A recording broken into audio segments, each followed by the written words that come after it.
પાટું મારું પાટણમાં ધરતી ધમધમ થાય છે. પાટું મારું પાટણમાં ધરતી ધમધમ થાય છે. ભીખાનો વાળભઈ વાકો ન થાય. ભીખાને હમણાં અહીંયા ઊભો નચાવો, એની ચુડેલને ઊભો નચાવો. ઉડતા પંખી પાડું ઈ શું બાબો, તને ખબર નથી? આવા કેટલાય ચુડેલના કેસ ફેલ કરી દીધા. અને તું એમ કહો ભીખાનો વાળે વાકો ન થાય? ભીખાની ચુડેલને આમાં પેક કરું, આમાં. ઢોકળી બાબુ, મને વિશ્વાસ નથી આવતો બાપુ. આ બધાય લીંબુ શેના રાખ્યા હે તને ખબર નથી? શેના રાખ્યા હે? આ લીંબુ હે ને ઈ રાજસ્થાનના ભાનગઢની ચુડેલનું હે. આ ઉપલેટાની પ્રખ્યાતની ચુડેલનું હે.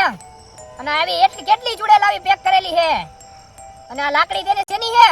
રામાયણમાં રાવણ હતો ને, એના રાવણાની લાકડી, તને ખબર નહીં હોય હજી. નથી આવતો વિશ્વાસ હો બાપુ. અને વિશ્વાસ ન આવતો હોય તો તું ભીખાની ચુડેલને અહીંયા અત્યારે બોલાવો, તું કહેતો હોય તો બોલાવો દીને. બોલાવી છે અહીંયા. હા બોલાવો બાપુ, બોલાવો. વિદ્યા ચાલુ કર આપડી. ઓમ જય લક્ષ